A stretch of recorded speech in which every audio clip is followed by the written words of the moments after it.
El curso que iniciamos con esta clase de hoy lleva por título La verdad católica frente al liberalismo y al socialismo.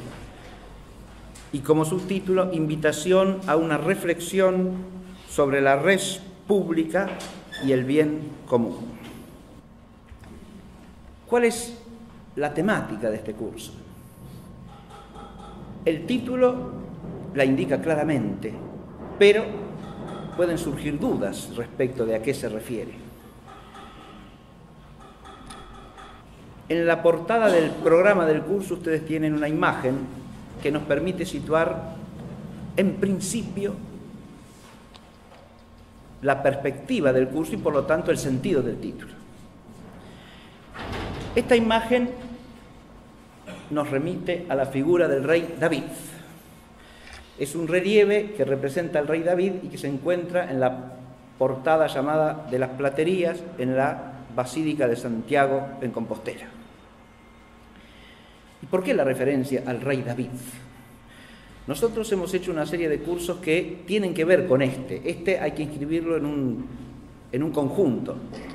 Hicimos un curso sobre la monarquía en Israel, que apuntaba hace ya años a mostrar el trasfondo bíblico del sentido cristiano de la realeza, del reino.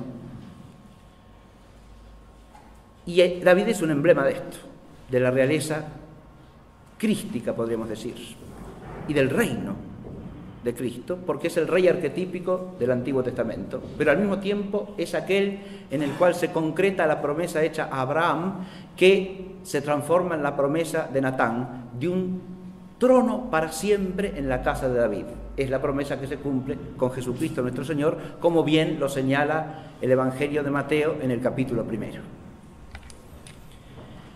Esta perspectiva bíblica enraiza nuestra temática en la fe cristiana.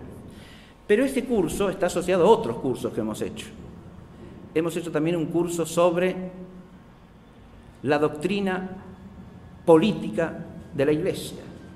Hemos hecho un curso sobre la teología jurídica. Hemos hecho un curso también sobre la masonería.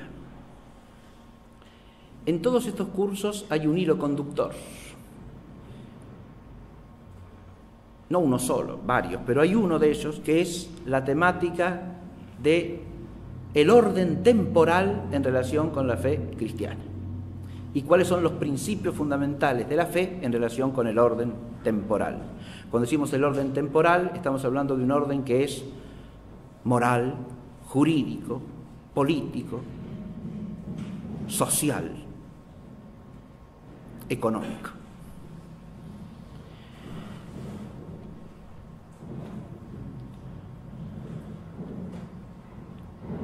Este curso retoma esta cuestión de cuál es la verdad católica sobre este orden. ¿Por qué la verdad católica? El otro día José Gupil me hacía la pregunta de ¿por qué la verdad católica y no simplemente la verdad? Y la respuesta fundamental a esto está en lo siguiente. Cuando decimos aquí la verdad católica, estamos aludiendo a algo que precisa el concepto de verdad y al mismo tiempo lo trasciende. Si dijésemos la verdad sin más, está bien, hay una verdad, habría que hablar sobre qué aspectos, si está ligado por confrontación al socialismo y al liberalismo, entendemos que se trata de eso que he dicho, el orden temporal, la concepción del orden temporal y de cómo debe estar constituido. Pero, ¿por qué ponemos la verdad católica aquí? Primero que nada, para hacer hincapié en que estamos hablando de la verdad no solo de orden natural, no solo la verdad que filosóficamente podemos conocer, o por alguna ciencia humana, o por sentido común. Estamos hablando de la verdad plena que nos viene de la revelación. Y el epíteto católica hace alusión a esto, a la verdad revelada.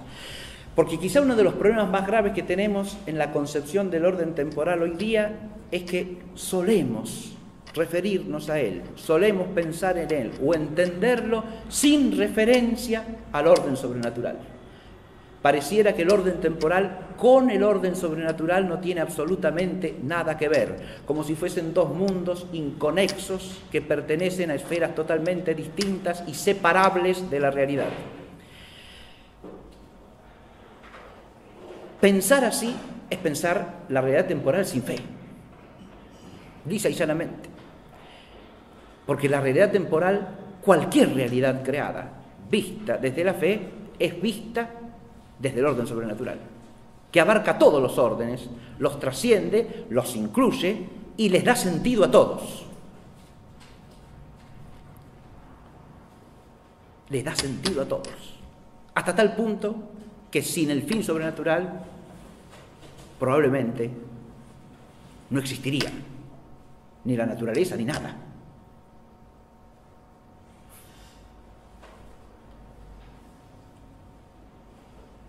La reflexión que hizo muy atinadamente el padre Gabriel Delgado en la homilía de la misa de tarde, el día de Pascua de Resurrección, diciendo esto precisamente: si no fuese en orden a la resurrección de Cristo, probablemente no habría naturaleza alguna, no habría creación alguna, porque Dios ha creado todo para eso, con ese fin.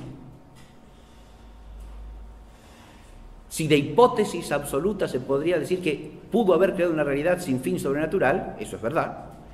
Lo que sabemos de hecho por la revelación es que la creó con ese fin, con un fin sobrenatural. Y no existe otra realidad más que la que Dios ha creado con un fin sobrenatural. Acá, uno de los propósitos fundamentales de este curso es este: vencer la inercia por la cual tendemos a pensar en las cosas temporales, sociales, políticas, jurídicas, económicas, sin referencia al orden sobrenatural. Y por eso es la primera razón por la que he puesto la verdad católica. Podríamos haber puesto como sinónimo de esto la verdad cristiana. Cualquiera de las dos expresiones hace alusión a la plenitud de la verdad que se nos da en Cristo, y que es Él mismo en definitiva, como lo dice Él en el Evangelio de Juan, ¿no? Yo soy el camino, la verdad y la vida. Pero he puesto verdad católica precisamente ¿por qué? Ahora viene la segunda razón. Insisto, verdad cristiana o verdad católica son sinónimos, porque la fe cristiana es la fe católica. Pero he puesto verdad católica para marcar una precisión que también es parte de este curso. Cuando hablamos del orden temporal en relación con la fe, se abre una ruptura enorme entre la fe católica, la fe de siempre, y otras comunidades que se dicen a sí mismas cristianas, como las comunidades protestantes, en las cuales la concepción del orden temporal en relación con el orden sobrenatural cambia radicalmente en relación con la fe cristiana, con la fe católica. Más aún, uno de los autores que vamos a poner en este curso sostiene una tesis que vamos a tratar de examinar en la clase correspondiente, según la cual el pensamiento liberal y socialista tiene sus raíces principalmente en la concepción protestante y deriva de ella. De manera tal que al poner verdad católica estamos haciendo énfasis en este otro aspecto de la problemática, porque si recordamos aquel principio metafísico que dice que la corrupción de lo mejor es la peor, los peores errores que se pueden dar en cualquier materia son los errores que, partiendo de la fe, que es la verdad suprema, la corrompen o la niegan.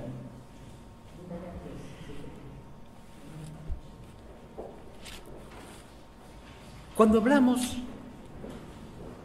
de socialismo y de liberalismo, y acá viene otra finalidad fundamental de la temática de este curso, solemos pensar que son dos cosas fundamentalmente antagónicas, opuestas, contradictorias entre sí. vienen a ser como los dos grandes bandos de la política mundial, ¿sí? La derecha y la izquierda, los liberales y los socialistas, los defensores de la libertad individual, por un lado, los defensores de los derechos sociales, por el otro.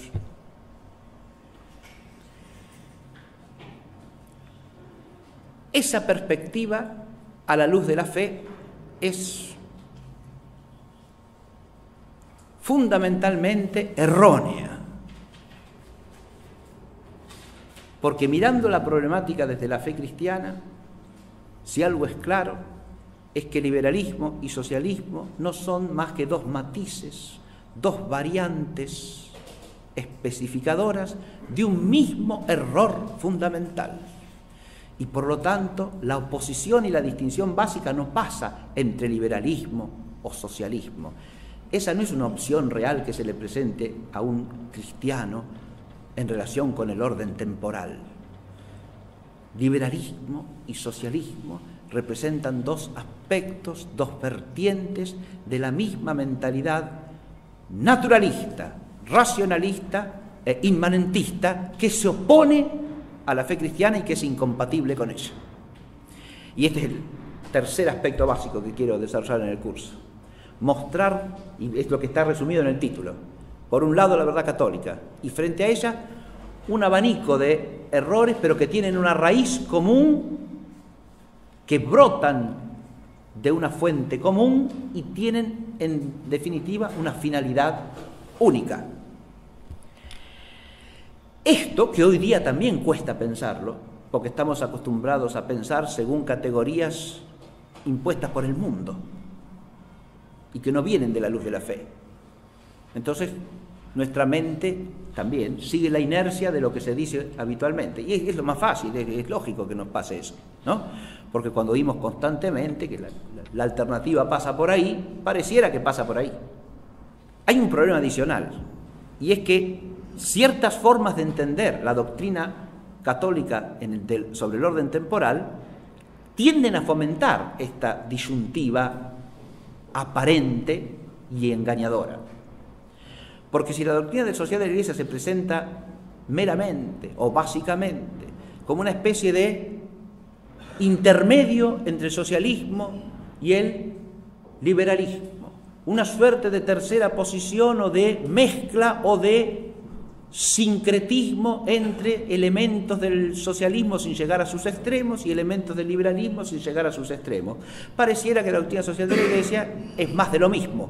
O sea, no hace más que ofrecer una presunta mediación un poco mejor, porque es ecléctica o es moderada, del socialismo y del liberalismo. Como si tuviese los mismos principios, pero sin extremarlos. Eso fomenta el mismo error, insisto. Ese es otro tema que vamos a abordar en este curso, en una clase en particular. La doctrina social de la Iglesia, o lo que se puede llamar así, doctrina social, política, jurídica, económica, moral, porque todas esas cosas que he dicho no son más que aspectos de la doctrina moral de la Iglesia, de la moral cristiana. La doctrina social de la Iglesia, digo, no es una mezcla de socialismo y de liberalismo, es fundamentalmente algo radicalmente otro, porque echa sus raíces en la plenitud de la revelación y en el orden sobrenatural. Fíjense que la figura de este rey David nos lo presenta como un rey en actitud de hacer música. ¿Sí? Es el rey músico. Y alguien puede decir, ¿eso qué tiene que ver con la política, con la economía, con la sociedad? Esa pregunta muestra o evidenciaría una mentalidad alejada de la luz de la fe y de la verdad católica.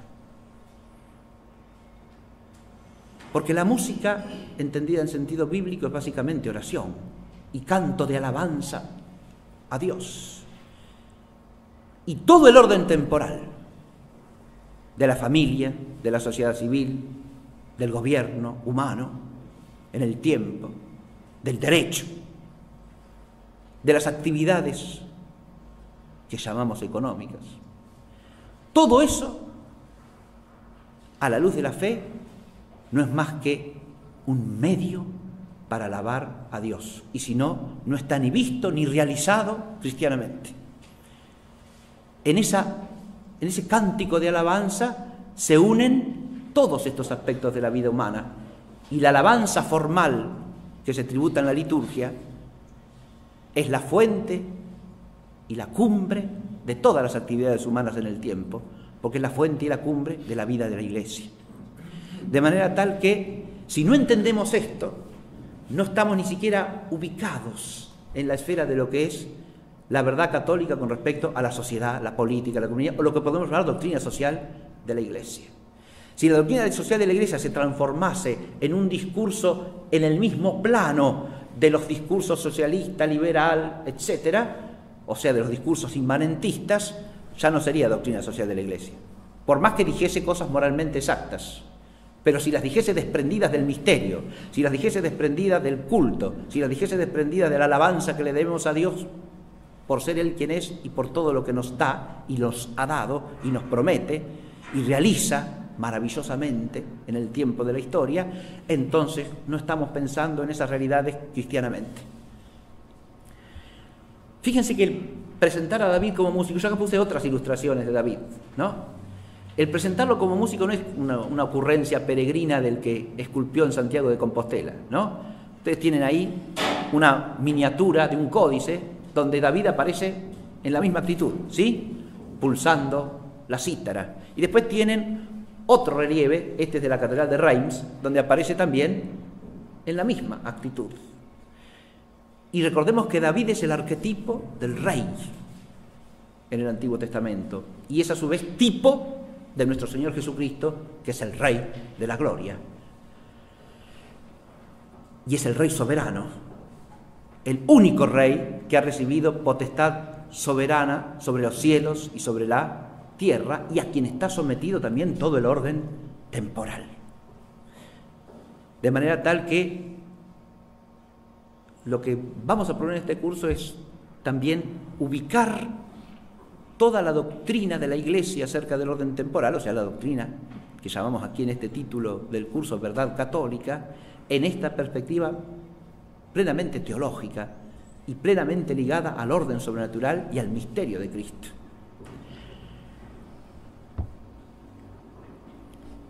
Cuando hablamos a su vez de socialismo y de liberalismo, ¿por qué el título dice frente a?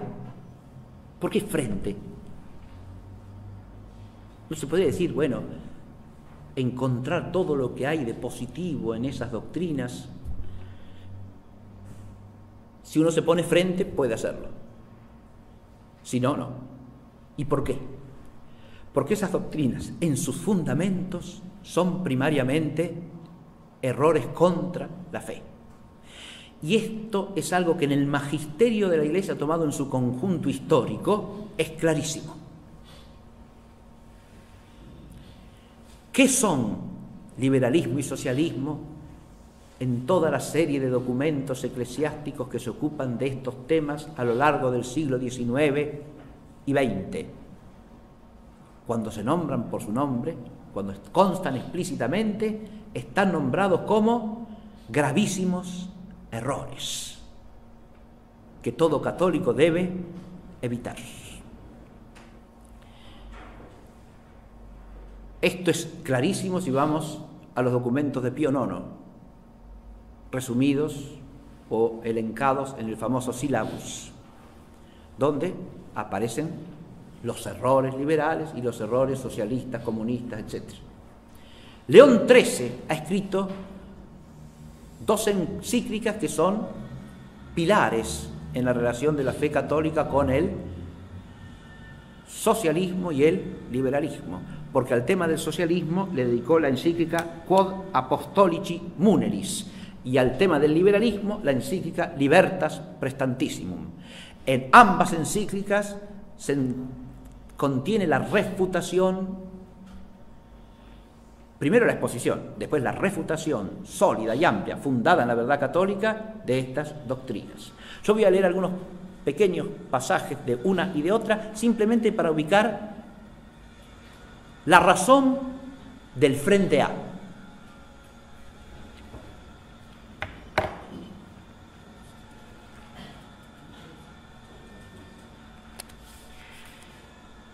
La Quod Apostolici Muneris empieza así: desde el principio de nuestro pontificado, de acuerdo con las exigencias de nuestro ministerio apostólico, no hemos dejado de señalar, venerables hermanos, en la encíclica que os hemos dirigido, el cáncer mortal que está invadiendo las articulaciones más íntimas de la sociedad humana, poniéndola en peligro de muerte.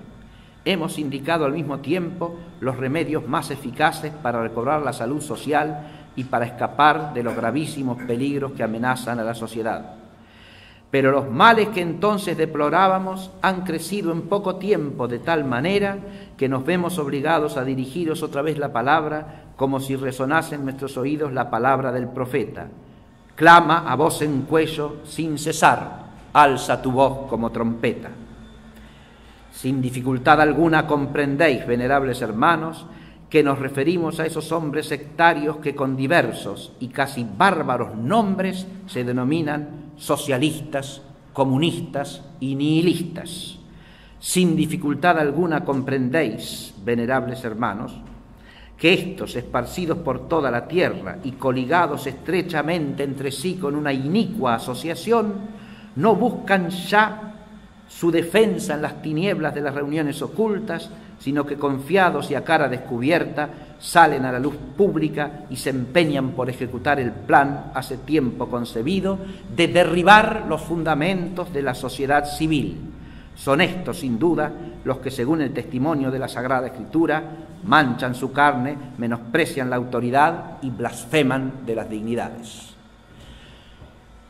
Que el tono es algo compatible con el frente A, pareciera que no cabe dudarlo, ¿no?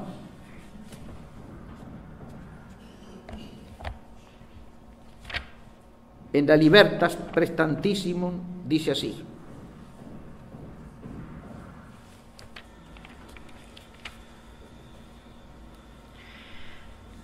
si los que a cada paso hablan de la libertad entendieran por tal libertad la buena y legítima que acabamos de describir, porque la encíclica empieza diciendo lo que es la libertad en sentido propio,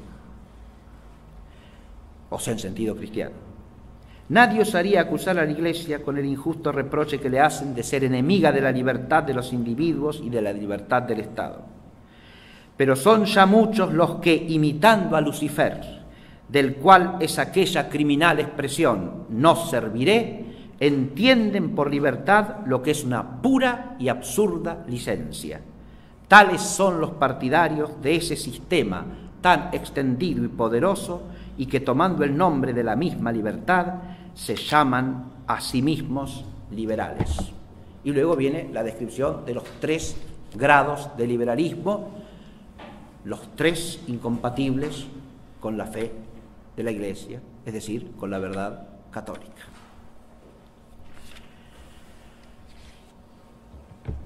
Estos nombres, pues, de liberalismo y socialismo están entendidos claramente como doctrinas que el magisterio pontificio no ha vacilado en asociar ¿con qué? Con el mal mismo. Con el mal en sentido personal. León XIII, en el párrafo que acabo de leer, se refiere a los que repiten el gesto de Lucifer: no serviré. Y es en esta actitud que hay que poner la base del pensamiento liberal y del pensamiento socialista. Voy a referirme a un último texto.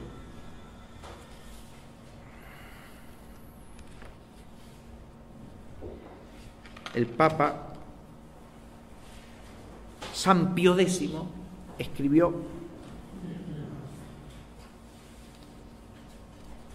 una encíclica titulada Notre Charge Apostolique. Esta está escrita originalmente en francés porque está dirigida al episcopado de Francia, en relación con el movimiento llamado Les Sillons.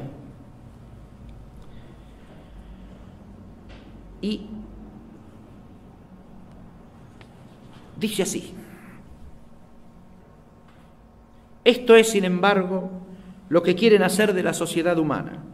Este es su sueño de cambiar las bases naturales y tradicionales de la sociedad y de prometer una ciudad futura edificada sobre otros principios. Fíjese que esta frase es de una clarividencia magistral, porque oyéndola parece que estamos oyendo la alusión a toda la política actual en el universo mundo, ¿está claro? Porque esto es lo que promete todos los que pretenden gobernar, ¿no? Lo releo. Esto es, sin embargo, lo que quieren hacer de la sociedad humana. Este es su sueño de cambiar las bases naturales y tradicionales de la sociedad y de prometer una ciudad futura edificada sobre otros principios que ellos tienen la osadía de declarar más fecundos, más beneficiosos que los principios sobre los cuales reposa la ciudad cristiana actual. No, venerables hermanos, hay que recordarlo enérgicamente en estos tiempos de anarquía social e intelectual en que cada individuo se convierte en doctor y legislador. No se edificará la ciudad de un modo distinto a como Dios la ha edificado. No se levantará la sociedad si la Iglesia no pone los cimientos y dirige los trabajos. No, la civilización no está por inventar, ni la ciudad nueva por construir en las nubes. Ha existido, existe, es la civilización cristiana, es la ciudad católica. No se trata más que de instaurarla y restaurarla sin cesar sobre sus fundamentos naturales y divinos, contra los ataques siempre nuevos de la utopía malsana, de la revolución y de la impiedad. Omnia instaurare in Cristo, o sea, establecer todas las cosas, instaurar todas las cosas en Cristo.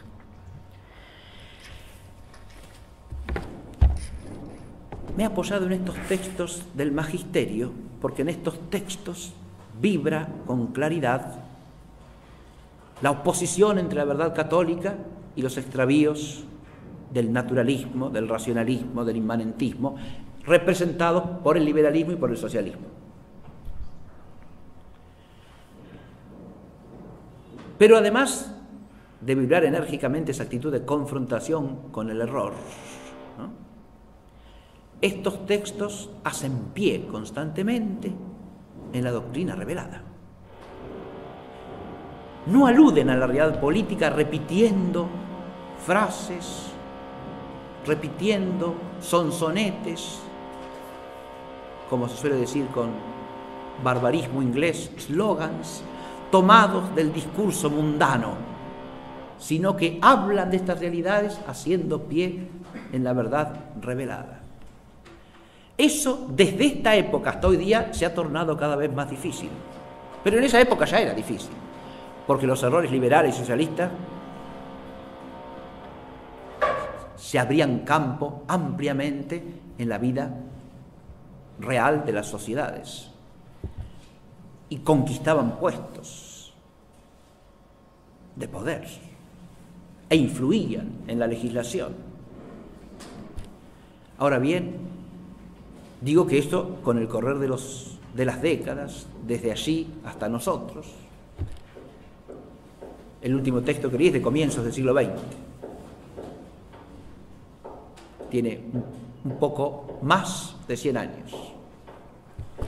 En el siglo que ha corrido, la situación se ha tornado mucho más difícil todavía. Pero quizá la dificultad más grave de todas radica en que nosotros, católicos, hemos dejado de pensar lo temporal católicamente. Los factores que inciden en ello, que han incidido y que siguen incidiendo, son múltiples. Y al final de esta clase voy a volver sobre este problema, que reaparecerá en el curso, por supuesto. Pero es otra de las cosas que hay que reflexionar. Este curso es una invitación a reflexionar, así dice el subtítulo, una invitación a reflexionar. Y a mí me parece urgente reflexionar sobre estas cuestiones. Y me parece que la reflexión debe ir en la dirección en la que estoy tratando de apuntar. Porque hoy día, aún dentro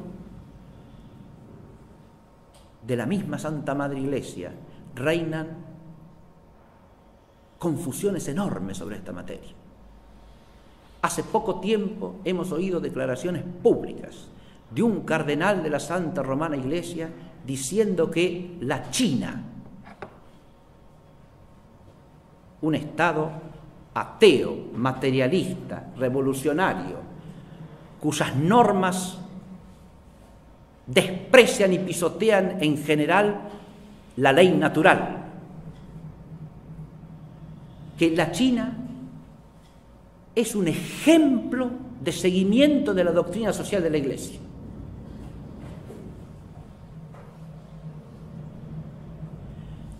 ¿Cómo se puede entender semejante aserto? ¿Qué significa semejante cosa? En esa proposición que se entiende por doctrina social de la Iglesia, confieso que nada que a mí me resulte comprensible.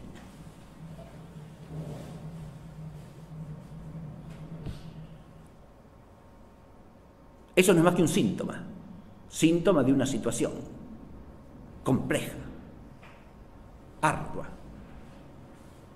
Quien dice eso, haciendo un elogio de un régimen perverso y perseguidor de la Iglesia Católica, es un cardenal de la Santa Romana Iglesia.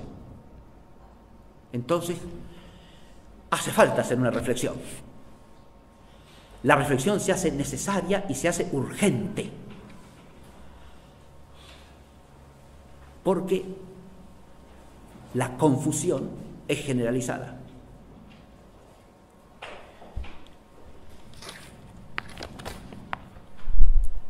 Advierto además que esa afirmación no está fundada en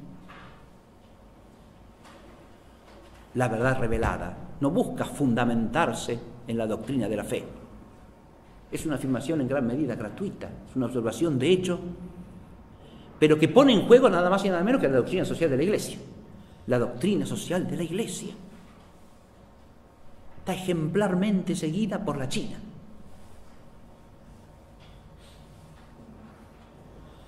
O sea que el modelo de sociedad, en lugar de ser, como decía San Pío X, la ciudad cristiana, es la ciudad atea, materialista y perseguidora de la fe católica.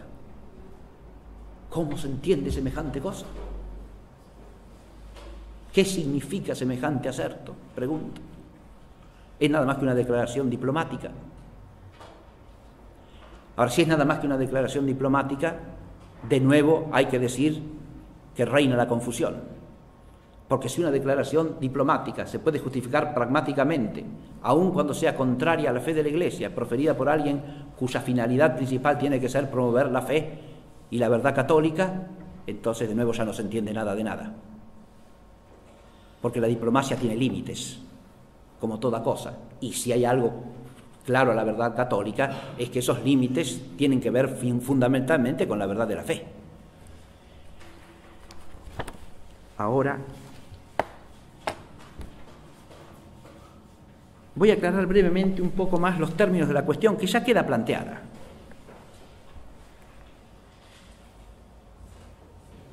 Ya he expuesto cuál es el sentido de la expresión verdad católica. Esa verdad no puede entenderse sino a partir del orden natural, insisto, que incluye todos los órdenes y los trasciende y les da sentido.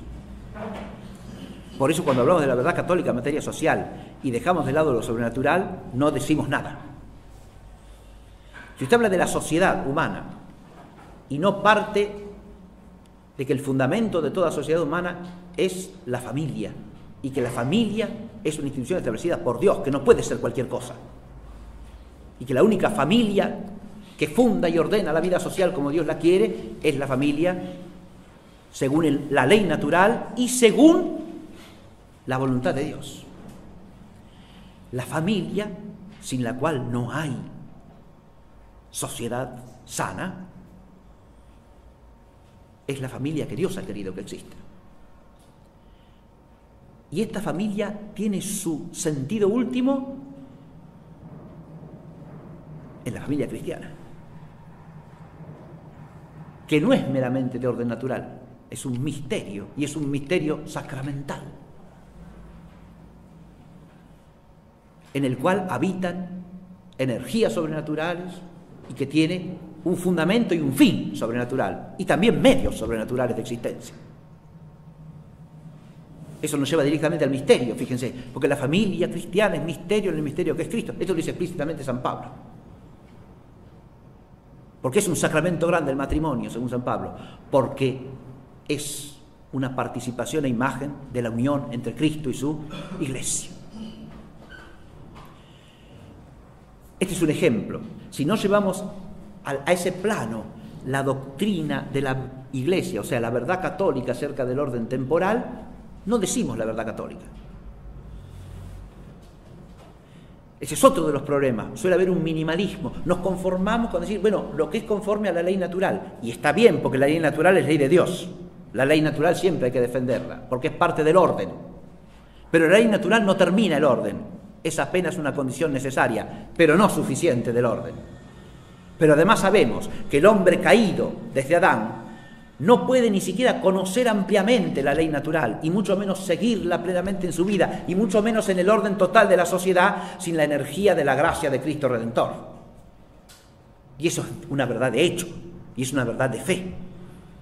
La gracia es necesaria para que vivamos conforme al orden natural, después de la caída. Y esto es parte de la verdad cristiana, y es parte del Evangelio. Cristo ha redimido al hombre.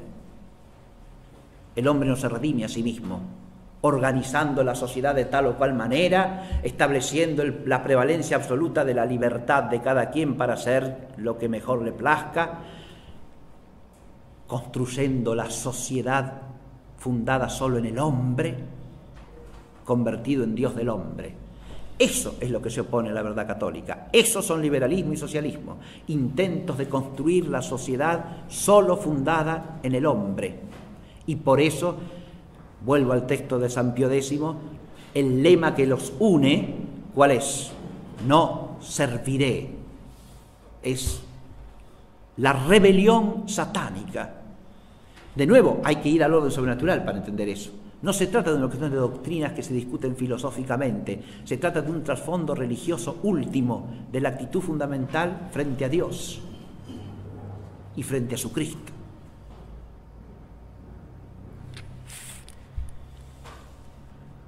Esta verdad sobrenatural es la que enmarca el orden moral. Todas las cuestiones sociales, jurídicas, políticas son en última instancia cuestiones morales, cuestiones que hacen a la perfección de la vida moral, en su aspecto personal, en su aspecto comunitario, pero siempre son cuestiones que tienen su fundamento en el orden moral. De nuevo, si nosotros tratamos de solucionar la sociedad con recetas económicas, con recetas institucionales políticas, como ponemos una constitución así, ya está todo solucionado, usamos tal régimen económico, vamos a ser todos felices, eso es una patraña que además implica confiar en el hombre como si el hombre fuera Dios, porque las instituciones de la constitución política de un Estado son algo que los hombres organizamos. Y puede ser mejor o peor, puede ser bueno, muy bueno, regular, malo, porque hay instituciones que están horriblemente pensadas, porque son humanas, ¿no? Pero el problema es si se pone en eso el medio salvador. ¿Está claro? Lo que hace de fundamento último de la sociedad. Eso es lo que apuntaba León XIII, eso es lo que apuntaba Pío X. Pretenden construir de nuevo la sociedad, darle como fundamento último algo que es solamente hechura de hombres. Y ahí está el problema de fondo. ¿Está claro? En la medida en que no se advierte que el fundamento último y el único fundamento auténtico y sólido de la vida política, jurídica, social, económica, es la ley de Dios, es Dios mismo y su ungido, que es Cristo, no se advierte la verdad católica.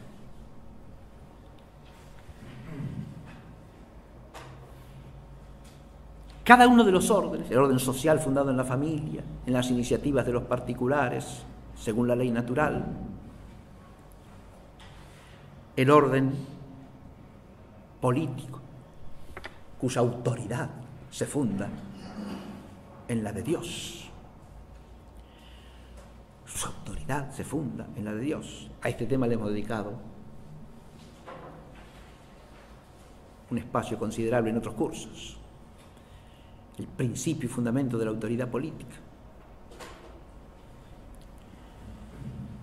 El derecho, orden de lo justo, cuyo fundamento está nuevamente en Dios, o no es de lo justo, sino de lo injusto. O es participación de la ley eterna, o no es derecho. Y la producción, distribución, uso de bienes que nosotros los hombres podemos producir, lo que hoy día se suele llamar con nombre inadecuado economía, hoy día, desde hace ya más de 200, casi 300 años. Porque economía, recuerden, en el sentido propio, cosa que también hemos explicado en otras ocasiones, nos remite a la norma que rige la vida doméstica, es decir, la vida de la familia, y a la administración de los bienes en la familia, que es la base de toda auténtica administración ordenada de bienes. Y es la primera que le pone el límite moral a los bienes, porque los bienes materiales tienen sentido en la vida del hombre y en la vida del cristiano, solo en cuanto son medios ¿para qué? Para la plenitud del vivir conforme a la voluntad de Dios. Y en la medida en que no son medios para eso, son inadecuados, y hay que ponerles límite. No hay que buscarlos sin más, porque cuanto más crezcan, mejor viviremos. No, señor. El mero crecimiento material de los bienes materiales puede ser un mal enorme.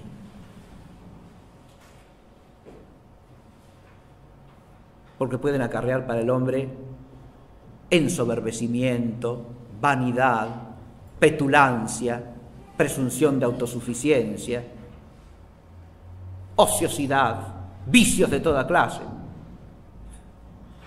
Los bienes materiales y más tienen que crecer. Fíjense que en esto liberalismo y socialismo coinciden plenamente. Los dos son capitalistas, los dos buscan el crecimiento del Producto Bruto Interno, como si eso fuese un dogma de fe. Hay que aumentar la riqueza y todos vamos a ser más felices. Eso es materialismo puro. Y es inmoral, es contrario a la razón, porque el aumento de los bienes sin un límite moral es inhumano. ¿Para qué produce o consume usted cosas sin límite? ¿Es racional eso? No, claro que no, porque la razón es la que le pone límite a eso. ¿Por qué? Porque el medio tiene que ser adecuado al fin. ¿Quién conoce el fin? La inteligencia. Y en el cristiano la inteligencia iluminada por la fe. Y es esa inteligencia iluminada por la fe la que tiene que ponerle límite a la producción, a la distribución y al consumo de cualquier tipo de bien. De nuevo es una cuestión moral, se advierte. La que decide, la que debe decidir.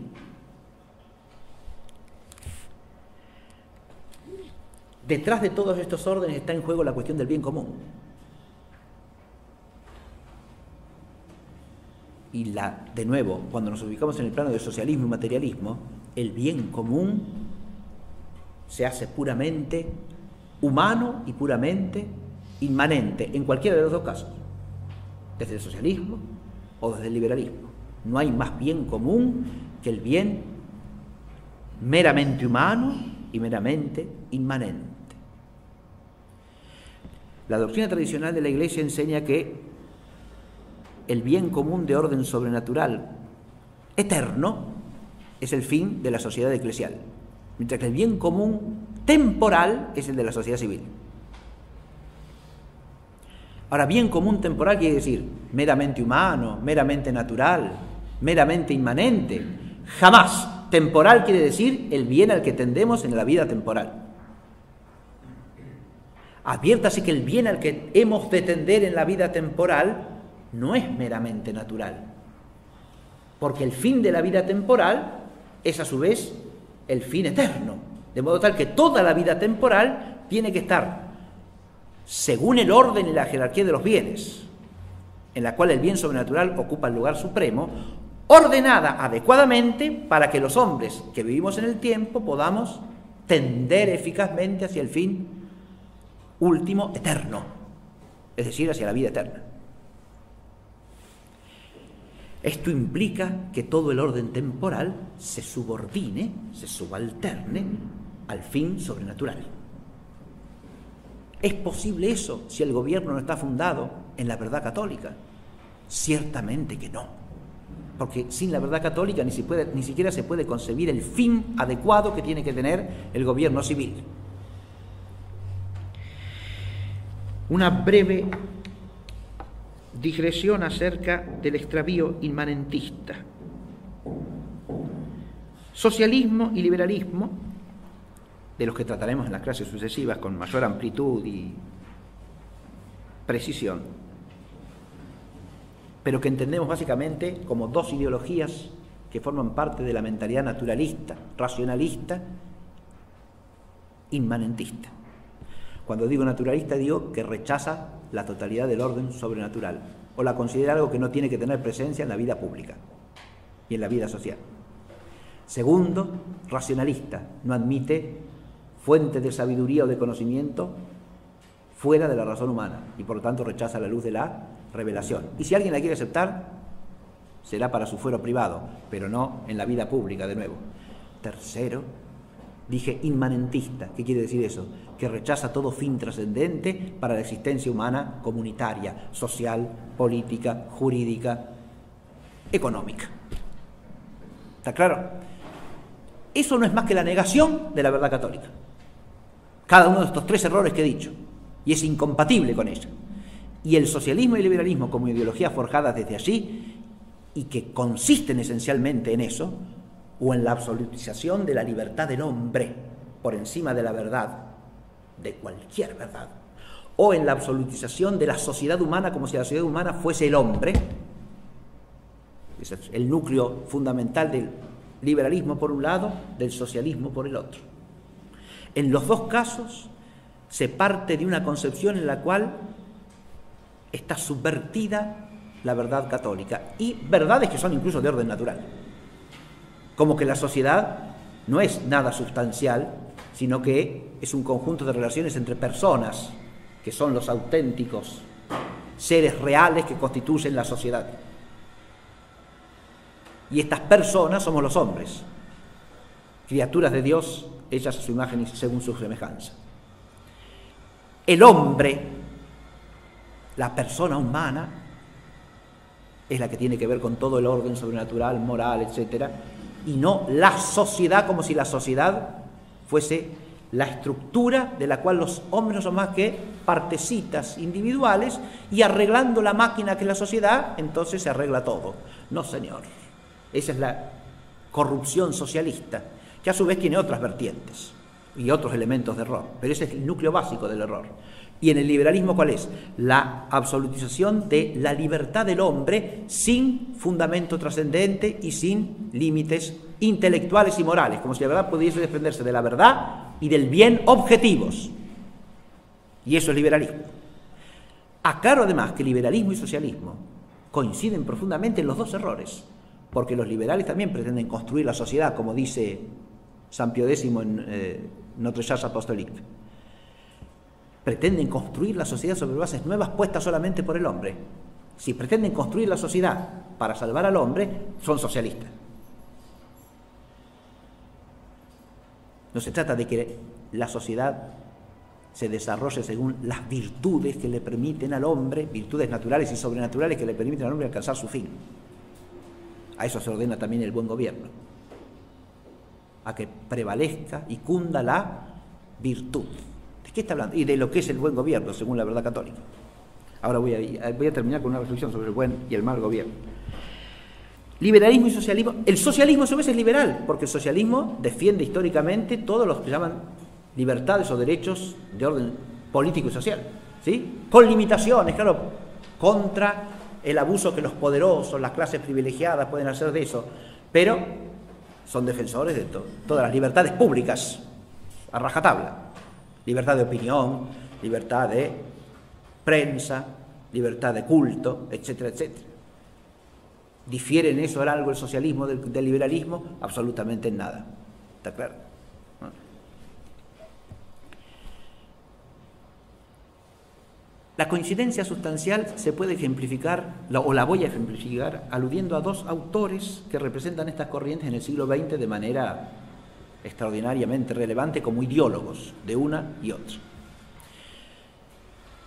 Uno de los máximos ideólogos del liberalismo del siglo XX se llamó Karl Raimund Popper, tenido también por epistemólogo de origen austríaco que vivió el grueso de su vida, larga vida, en Gran Bretaña. Popper, liberal, democratista, liberal, defiende lo que él llama la racionalidad crítica, que es una forma de pensamiento que es la base y la raíz de la democracia y del régimen de las libertades. La racionalidad crítica tiene su fundamento en la ciencia como conjetura falsable.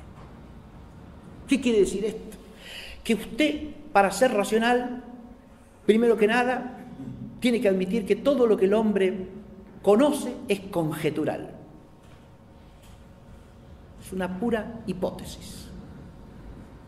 Más aún, una hipótesis falsable. ¿Qué quiere decir? Que se puede refutar. De cualquier manera, no, que se puede refutar empíricamente. Lo cual implica que si usted no puede deducir consecuencias empíricamente detectables o, digamos así, observables de su hipótesis, o sea, no está fuera de lo fenoménico, su hipótesis ya no es racional. ¿Está claro? Obviamente es una estrategia ideológica del fenomenismo, del inmanentismo, no cabe duda.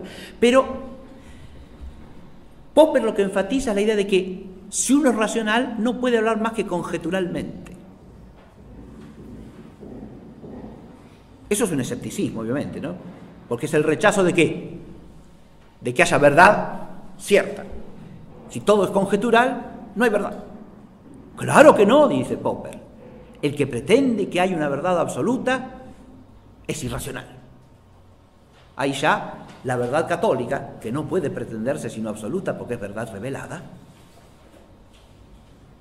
queda echada al tacho de residuos de la irracionalidad. ¿Está claro? Pero Popper esto lo entiende en un sentido político. ¿Por qué? Porque la racionalidad crítica es la base de la sociedad abierta. La sociedad abierta es la sociedad democrática y liberal, donde como todo es conjetural, usted puede libremente opinar lo que mejor le parezca. ¿Está claro? Ojo, siempre y cuando no venga a decirnos que tiene la verdad absoluta, porque entonces ya se sale del corral. ¿Está claro? Eso queda descalificado, ¿por qué? Porque eso es totalitario. Ya el que postula eso es enemigo de la sociedad abierta, ¿no? Anatema sit. Ahora el anatema recae sobre el que pretende que hay una verdad sin más, porque si la verdad, es absoluta en cuanto a verdad. Esto es liberalismo, ¿está claro? Los enemigos de la sociedad abierta, así se llaman de las obras más importantes de Popper, ¿no? La sociedad abierta y sus enemigos. Obra cuya primera traducción al castellano fue hecha acá en la ciudad de La Plata. Tenemos ese dudoso privilegio. Bien. Volvamos acá. ¿Quién la tradujo? Era el hijo del famoso físico que se llamaba Enrique Loedel Palumbo. Pero ¿cómo se llamaba este Loedel? No me acuerdo. El nombre de él de pila no lo recuerdo. Bien. Yo tuve de profesora de física la hermana de él en el Colegio Nacional. Se llamaba Alba Lödel. Pero ¿cómo se llamaba el hermano? No sé. Bien. No me acuerdo en este momento. Si llamaba igual que el padre, Enrique, no sé. Creo que sí, pero no estoy seguro. Bien.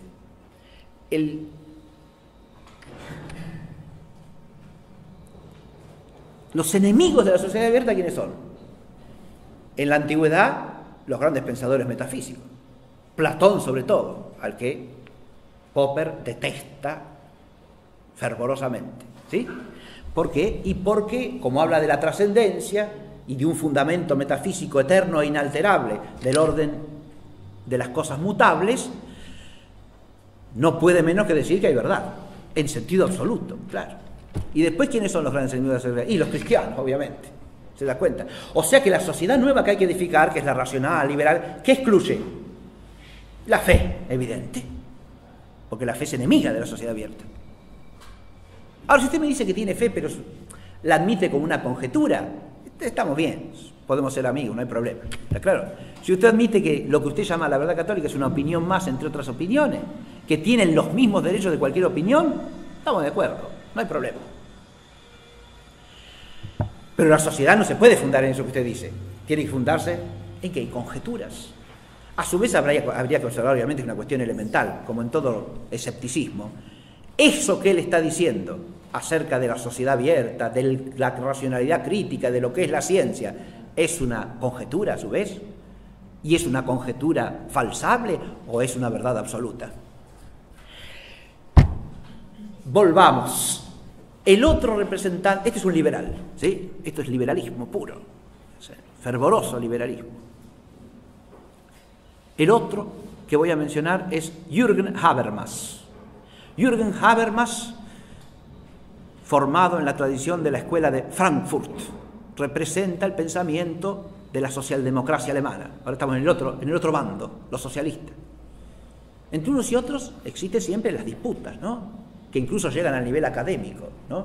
Los popperianos alemanes contra los habermasianos alemanes, por ejemplo, o los frankfurtianos, en las universidades alemanas, ¿no? Que se tiran flores mutuamente. Pero es una disputa intestina entre dos variantes del mismo error fundamental. Esto es lo que hay que advertir. Habermas habla también de racionalidad crítica, miren ustedes. Usa las mismas expresiones que Popper, la racionalidad crítica. Eso es lo que permite construir la sociedad democrática. De nuevo coinciden los dos. Fíjense, son racionalistas y son democratistas los dos. Igual. La democracia, dogma indiscutible. La racionalidad crítica, también. La racionalidad crítica es la que permite construir una sociedad democrática. Pero la racionalidad crítica ya no la entiende en base al modelo de las ciencias naturales como Popper. Más aún, Habermas dice que eso, entender la racionalidad crítica según el modelo de las ciencias naturales, es pura ideología al servicio del capitalismo. Ahora, ¿cómo se entiende entonces la racionalidad crítica? Como racionalidad dialógica en la que todos los grupos de la vida social, y especialmente los menos afortunados, los menos poderosos, pueden participar todos en un diálogo constructivo y ejercer todos en común el poder. Ahora la cuestión pasa por el poder, como no puede ser de otra manera en un marxista, ¿sí? En el poder, todo es cómo se construye el poder. De nuevo estamos en una visión totalmente inmanentista, ¿sí? ¿Qué dice sobre la fe cristiana Popper? ¿Se puede aceptar al cristianismo en la mesa del diálogo crítico racional? Sí, claro, sí. El cristianismo es un aporte interesantísimo. La Iglesia Católica especialmente ofrece un aporte muy interesante al diálogo racional. Siempre y cuando, atención, siempre y cuando participe como un integrante más de ese diálogo, en paridad de condiciones con cualquier otro, y además haya dejado de lado pretensiones de absolutidad ya superadas por la historia. Ahora aparece el lenguaje hegeliano y marxista, ¿no? La historia, ustedes saben, es una dialéctica de superación, ¿no? La contradicción va siendo superada progresivamente. Cada instancia de la historia supera la anterior. Supera que sí que la anterior pasa a ser una antiguaya de museo y lo que sigue la ha reemplazado porque la ha trascendido, ha ido más allá. Ya lo anterior se acabó. ¿Y qué es eso que ya está superado? La pretensión dogmática y metafísica de la doctrina cristiana. Usted puede participar de la mesa del diálogo, ¿sí? Siempre y cuando se saque de la cabeza esa mentalidad medieval ya superada de que hay dogmas, ¿no? De que hay verdades metafísicas universales que toda inteligencia humana debe aceptar y que son encima metafísicas, es decir, trascienden la experiencia humana. Fíjese usted. Si usted tiene una mentalidad dogmática y metafísica, está fuera de la historia, por lo tanto no puede aspirar a ser un partícipe del diálogo crítico, racional, constructivo de la sociedad y del poder democrático. En los dos casos, el cristiano puede participar en la vida social siempre y cuando deje de ser cristiano. ¿Está claro eso o no? Y eso es lo que impone tanto la mentalidad liberal como la mentalidad socialista. ¿Por qué? Porque son mentalidades inmanentistas, racionalistas y naturalistas. Para terminar esta clase, vamos a volver a las imágenes, pero ahora a las que tienen en la contratapa del programa, ¿sí? Ahí tienen dos reproducciones que corresponden a frescos que están pintados en la sala del Comune de este edificio, que es el Palacio Público de Siena, ¿sí? El Palacio Público de Siena, la ciudad de Italia, ¿no? Siena. El Palacio Público de Siena fue durante siglos el gobierno de la República de Siena, ¿no? Una república cristiana. Ahí está el nombre Res Publica, sobre el cual hoy no he hecho alusión, pero digo, sí, ya que lo he puesto en latín ahí, que eso significa la realidad política, la realidad de la cosa pública jurídicamente ordenada, ¿no? Eso es la res pública, no un cierto régimen de gobierno que se opone a la monarquía. Las monarquías son, en latín, res publicae, son lo mismo. Pero Siena era una república en sentido institucional, ¿sí? Hay una vista del mismo palacio, pero desde el aire, ¿no? Donde se ve la plaza, la famosa plaza donde se hace todos los años se corre el palio de Siena, esa carrera, ¿no? Tradicional. Bien. Ahí ya estamos en el interior, en la sala del Comune, o sea, donde se reunía lo que sería el Gran Consejo de Gobierno de la República de Siena. El Comune, que es equivalente a lo que en Florencia llamaba la Signoría, ¿sí? Es decir, los magistrados supremos de la República.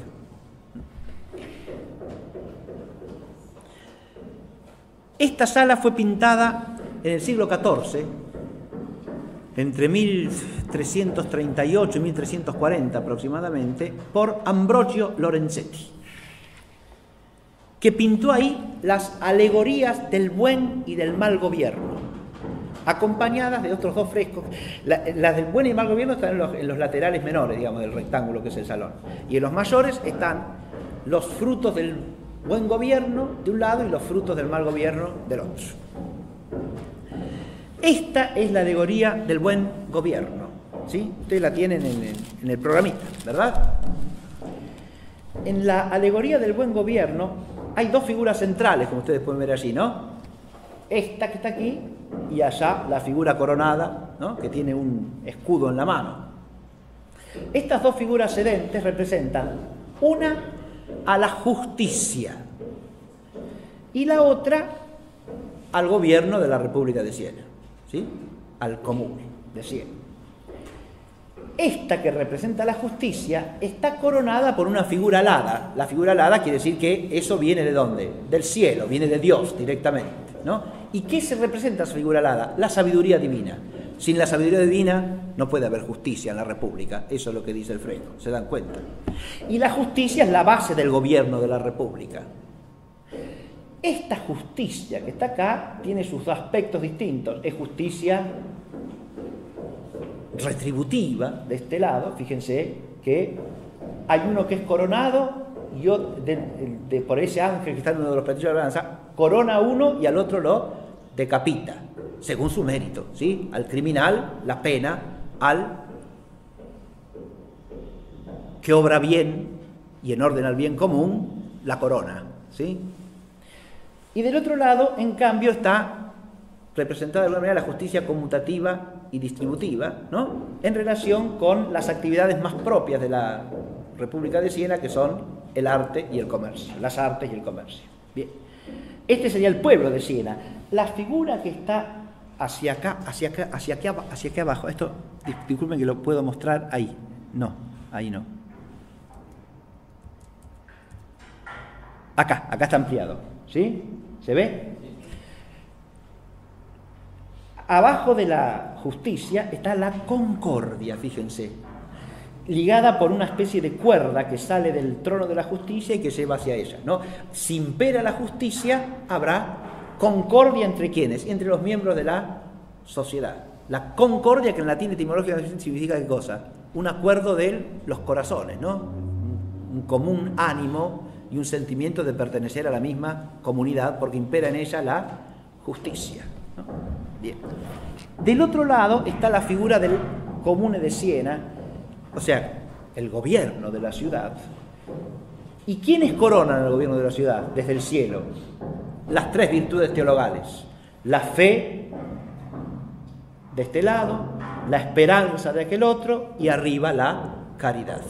¿Está claro? De nuevo, sin caridad, fe, esperanza, no puede haber buen gobierno. Esta es la alegoría del buen gobierno. Se advierte. Expresada espontáneamente, pero con mucho sentido cristiano, por este pintor del siglo XIV, ¿no? ¿Quiénes acompañan a la figura sedente del gobierno de la ciudad? Que tiene su cetro y tiene el escudo, que es el emblema de la ciudad, que tiene la representación de la Santísima Virgen María, porque la ciudad de Siena se llamaba en todos los documentos oficiales Ciudad de la Santísima Virgen, ¿sí? La comuna de Siena de la ciudad de la Santísima Virgen María. El palio de Siena se corre para la Asunción de la Virgen, ¿no? La gran fiesta de la ciudad de Siena. Estas virtudes que están acá son las virtudes cardinales, que están sentadas junto a la representación del comune, ¿sí? En otra clase posterior vamos a volver a la imagen, ¿sí? Y la vamos a explicar más minuciosamente. Pero en contraste con esta, en la pared de enfrente, ¿qué tienen ustedes? Discúlpeme, a las figuras de las 4 virtudes cardinales, ¿no es cierto?, se han agregado otras 2 que representan la paz, una, y además de estar las 4 cardinales, o sea, justicia, fortaleza, templanza y prudencia, están la paz y la otra, ahora en este momento no recuerdo exactamente, pero es, o sea, después en la clase próxima yo les digo, porque ahora no me viene. Bien, pero lo que importa es esto: el buen gobierno, ¿en qué se sustenta?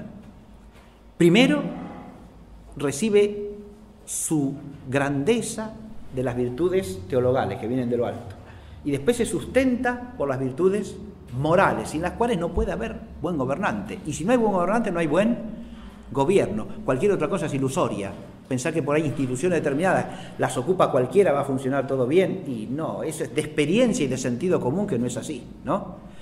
Sin la virtud de los que ejercen la autoridad, no hay buen gobierno, no puede haberlo. Ahora, a la luz de la fe cristiana, podemos decir que sin la gracia de Cristo puede haber auténtica virtud. Si la virtud en la esfera privada es difícil, la virtud en la esfera pública es más difícil, ¿o no?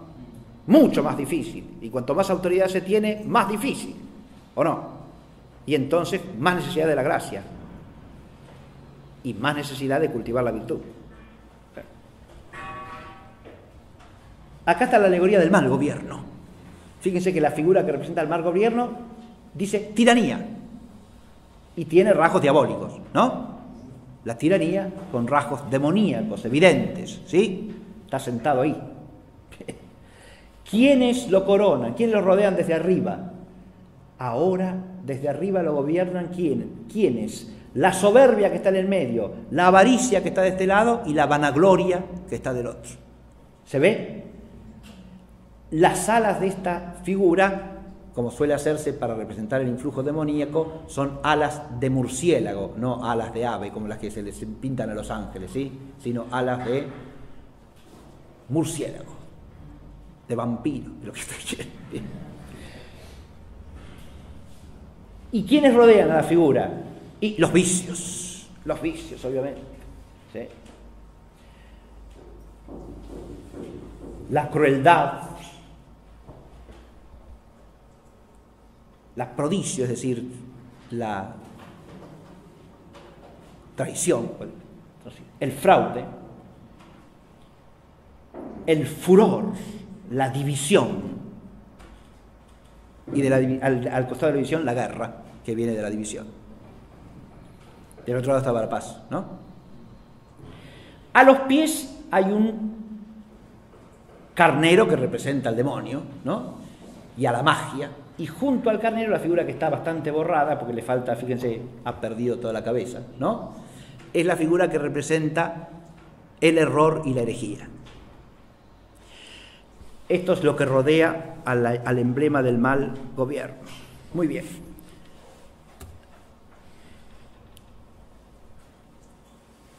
Para terminar, voy a volver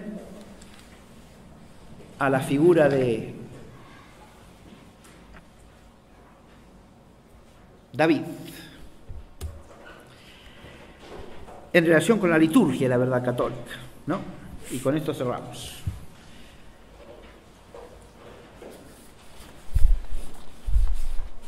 Yo he dicho que tenemos que vencer la inercia de una mala costumbre de no relacionar el orden temporal con la fe y con el misterio de la fe. Hemos celebrado hace poco la Pascua, estamos en la cincuentena pascual. Estamos celebrando la Pascua. En realidad, la liturgia católica siempre celebra la Pascua. Ahora, en el Viernes Santo, parte de la celebración del Viernes Santo es el rezo que se llama las oraciones universales.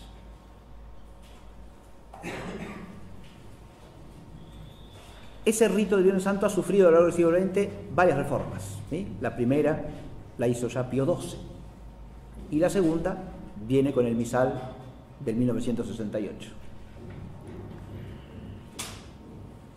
En esa reforma las oraciones del Viernes Santo se han cambiado, y se han cambiado en algunos casos bastante.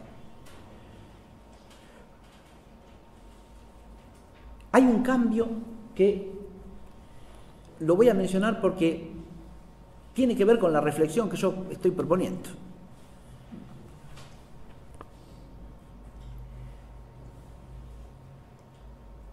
Las oraciones tienen un orden. La secuencia del orden establece un sentido. No están ordenadas de cualquier manera.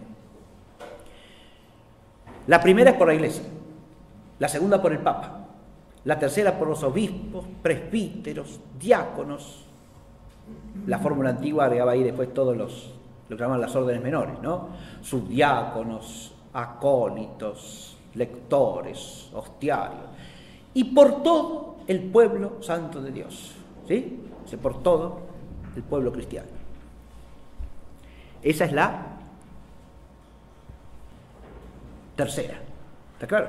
La Iglesia, el Papa y el pueblo cristiano entero, desde los obispos hasta los fieles laicos, ordenados jerárquicamente. La cuarta oración en el orden tradicional era la que se invitaba con el oremos también por nuestro cristianísimo emperador.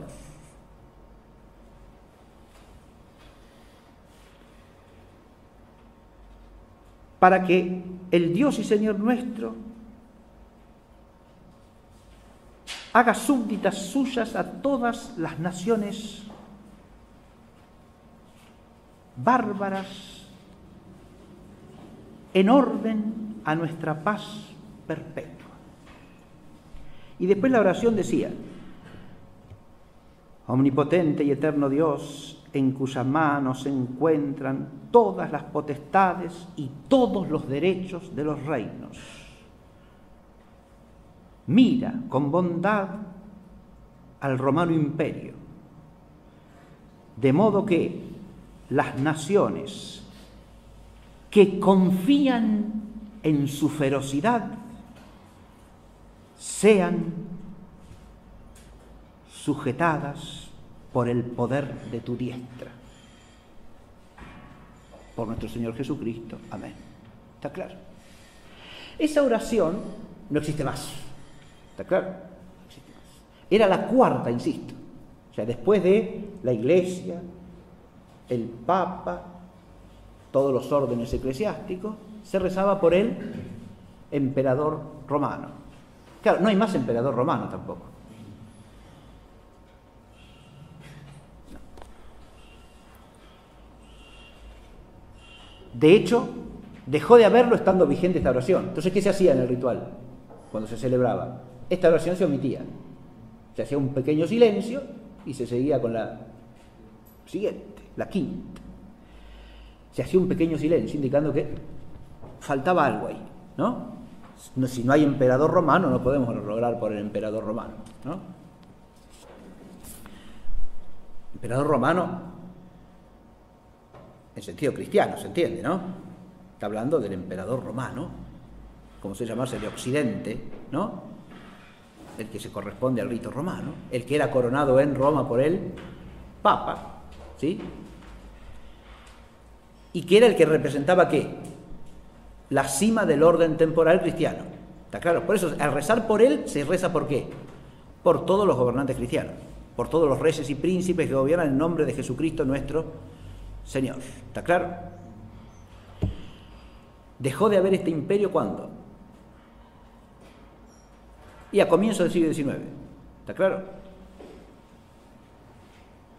A comienzos del siglo XIX.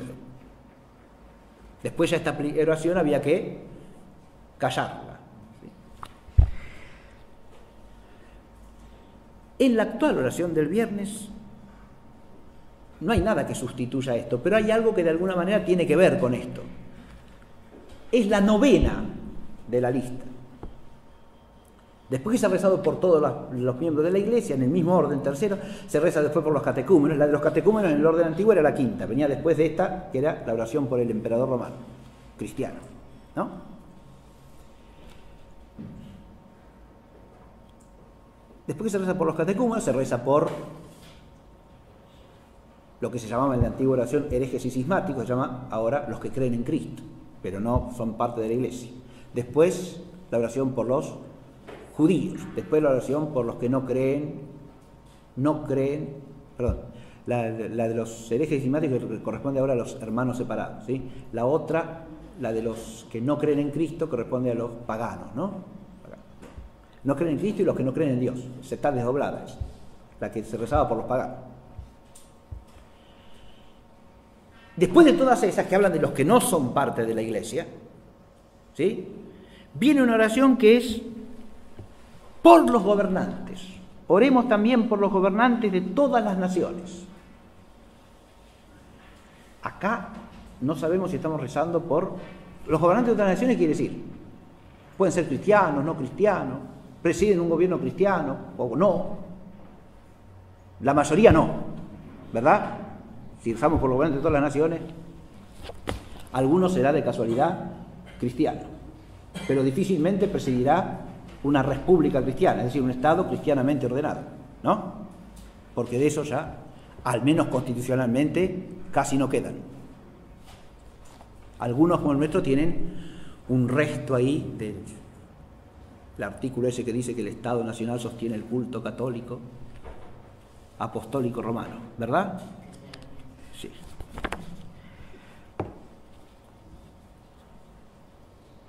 Dice, oremos por los gobernantes de todas las naciones para que Dios nuestro Señor, según sus designios, les guíe en sus pensamientos y decisiones hacia la paz y libertad de todos los hombres.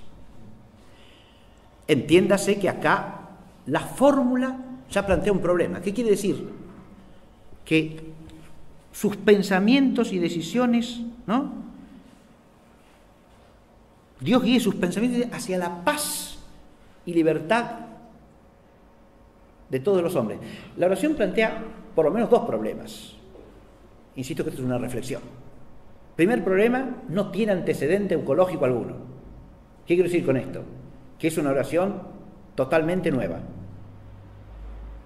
Usted busca en la tradición litúrgica una oración semejante, no existe. ¿Está claro? Primer problema, porque la liturgia tiene que ver con la tradición de la fe de la Iglesia. Segundo problema, esta fórmula es claramente ambigua, porque yo la oigo y ¿a qué me suena? La repito.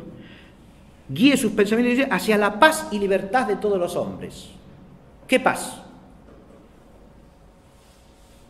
La paz que tiene que ver con lo que se está celebrando, se supone, ¿no? O sea, la paz de Cristo, no la que da el mundo. ¿Se ve? Y la libertad, ¿qué libertad? Y se entiende que la libertad de los hijos de Dios, para que tenga sentido cristiano la oración. Porque si no es eso, ¿qué es lo que se está pidiendo? La paz como la da el mundo, esa no es la que viene de Cristo. Y los cristianos no tenemos para qué pedirla, ¿eh? La libertad en el sentido liberal, y tampoco. Porque la libertad en sentido liberal es desordenada y es contraria a la verdad católica. Pero la fórmula dicha así nomás es ambigua. Se puede entender en un sentido o en otro. Y según el pensamiento vulgar de hoy día, rezada en alta voz y en lengua castellana, más bien tenderá a ser entendida en el sentido mundano que en el sentido cristiano. Y esto no lo soluciona la oración posterior, porque la oración es: Dios todopoderoso y eterno, que tienes en tus manos el destino de todos los hombres y los derechos de todos los pueblos, asiste a los que gobiernan para que por tu gracia, se supone que los gobernantes entonces están en gracia, entonces se supone que son cristianos, pero estamos rezando por todos los gobernantes del mundo, se logre en todas las naciones la paz, el desarrollo y la libertad religiosa de todos los hombres. Ahora, la oración se hace más confusa todavía. ¿Por qué? Porque lo que terminamos pidiendo es que se logre en las naciones la paz. ¿Qué paz? Repito, en serio, es una pregunta fundamental, no es una pregunta superficial. ¿De qué paz se está hablando acá? ¿De la paz que da Cristo? ¿Que es la paz de la gracia y de la vida verdadera? ¿O de una paz meramente mundana obtenida quién sabe por qué medio? ¿De qué se está hablando? ¿El desarrollo de qué?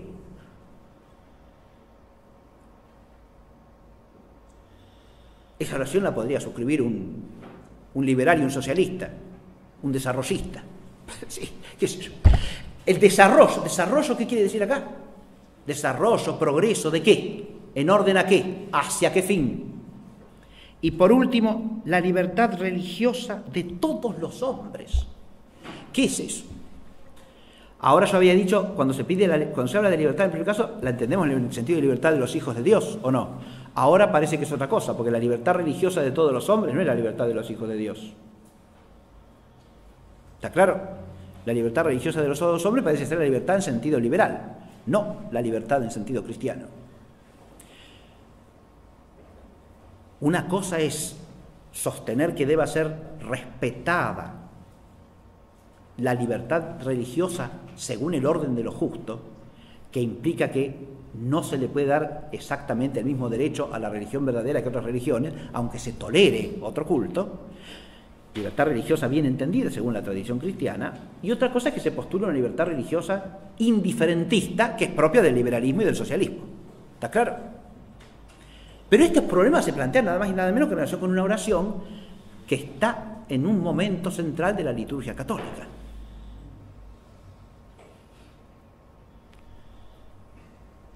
Si esto provoca en alguien disturbio del espíritu, pido disculpas realmente, porque yo no quiero con esta reflexión molestar a nadie, pero es una reflexión que no puedo dejar de hacer, sinceramente, porque la oración resulta totalmente ambigua e, insisto, carece de todo fundamento en la tradición eucológica de la Iglesia. Es un lenguaje ajeno al lenguaje de las plegarias de la Iglesia siglo tras siglo. Y adviértase que la fe de la Iglesia no es un invento de hoy, de mañana, de ayer. La fe de la Iglesia, que es la que tiene que expresar la liturgia, es la fe de siempre. No puede ser otra cosa. Uno puede hacer el esfuerzo de entender estas expresiones en buen sentido, pero hay que hacer un esfuerzo, y un enorme esfuerzo, cuando la oración tiene que ser clara, transparente, nítida en su sentido. Ahora, si la oración tiene un sentido distinto al que uno puede esforzarse por entender, ya el problema se hace más grave. ¿Está claro? Porque es una oración puesta en un momento central de la liturgia de todo el año. No es cualquier celebración. La celebración del Viernes Santo. Son las preces universales del Viernes Santo. El orden temporal acá ha quedado desprendido de alguna manera por la secuencia de la fe cristiana, y pareciera que sí. Y eso incluso queda explícito en que rezamos por todos los gobernantes de las naciones, de todas las naciones, indistintamente. ¿Sí? El presidente de la China comunista, el presidente de Rusia, no sé yo qué, que usted quiera. Todos. Ahora, por ellos en cuanto a ¿qué? En cuanto a gobernantes. Ahora, en cuanto a gobernantes, ¿cómo se conectan con el misterio de Cristo? ¿Simplemente porque son gobernantes? ¿O porque siguen la verdad revelada? Fíjense que en el otro orden se rezaba por el emperador como cabeza ¿de qué? De todos los gobernantes cristianos. ¿Está claro? ¿Y qué rezamos? ¿Por qué se reza por el emperador? ¿En qué sentido? Recuerden que la oración hablaba de, la repito, omnipotente y eterno Dios, en cuya mano están todas las potestades y todos los derechos de los reinos. ¿Eso está en manos de quién? De Dios, ¿no? Claro. Mira benigno, o mira con bondad, al romano imperio, para que las naciones que confían en su ferocidad, fíjense, las naciones que confían en su ferocidad, ¿qué es eso? Somos los hombres en cuanto formamos pueblos que no confiamos en Dios sino en las fuerzas del hombre. Es una expresión de raíz profundamente bíblica, ¿no? Es el que confía en ¿qué? En sus carros, en sus caballos, en sus bienes materiales, en lo humano, ¿no? En el poder humano. Esa es su ferocidad. ¿Confían en qué? En su fuerza humana. Las naciones que confían en su ferocidad, no existen más las naciones que confían en su ferocidad. Y yo diría que son más que nunca. Somos más que nunca. Incluso a la nuestra, desgraciadamente. ¿Qué voy a hacer? Las naciones que confían en su ferocidad. ¿En qué confiamos? ¿Confiamos en Dios o confiamos en nuestra ferocidad? ¿En qué nos apoyamos como naciones y en el orden social, político, jurídico? ¿En qué nos apoyamos? ¿En qué confiamos? ¿En nuestra ferocidad o en el Señor y su ungido? Para que estas naciones sean sujetadas al poder de tu diestra. Eso es lo que se reza. Que esas naciones que confían en su ferocidad queden sujetadas al poder de la diestra de Dios. Ese poder es el poder que salva, que da la vida, es el poder de Cristo Redentor, no es un poder opresor, es el poder de la salvación. ¿Está claro? Bueno, con esto terminamos.